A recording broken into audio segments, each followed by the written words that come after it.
नमस्कार विद्यार्थी मित्रांनो, राष्ट्रांत विद्यानिकेतन प्राथमिक शाळा उमरखेड, इयत्ता 7वी, विषय इतिहास नागरिकशास्त्र, घटक 7वा, स्वराज्याचा कारभार. मागच्या पाठामध्ये आपण व्यापार आणि उद्योग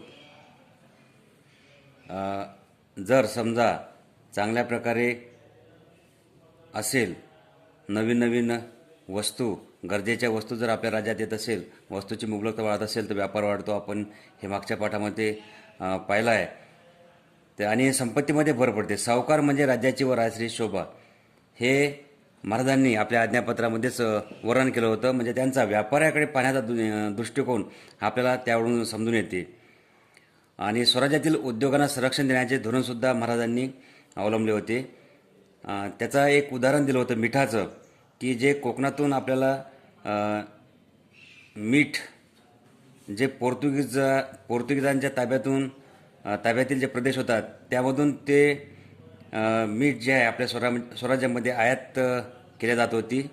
त्यामुळे कोकणातील स्थानिक मिठाच्या विक्रीवर असा प्रतिकूल परिणाम व्हायचा. म्हणून हे लक्षात घेऊन महाराजांनी काय केलं होतं, की ते पोर्तुगीजांच्या प्रदेशातून स्वराज्यात येणारे जे मीठ होतं त्याच्यावर जकात म्हणजे कर बसवला. त्यामुळं काय होतं, पोर्तुगीजाकडून येणारे मीठ महाग होत होते.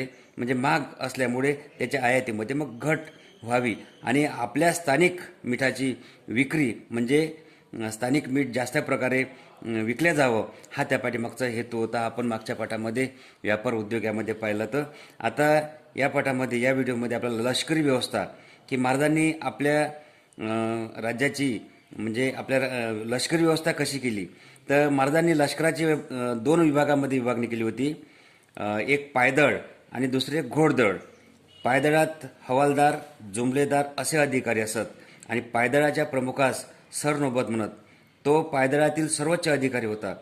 म्हणजे शिवाजी महाराजांनी त्यावेळेस आपल्या लष्कराची विभागणी 2 भागामध्ये केली होती. एका भागाला पायदळ म्हणतात, दुसऱ्या भागाला घोडदळ.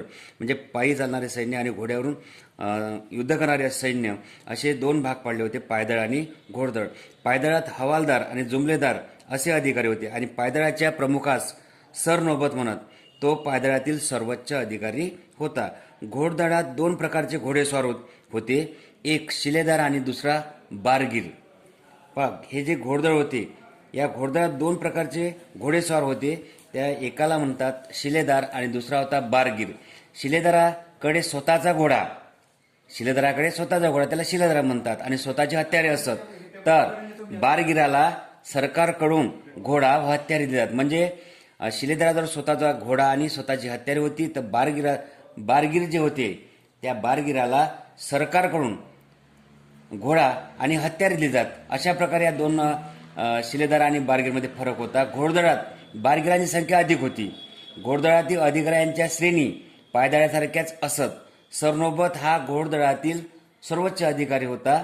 नेताजी पालकर, प्रतापराव गुजर, हंबीरराव मोहिते असे काही महाराजांच्या घोडदळाचे सरनौबत प्रसिद्ध होते.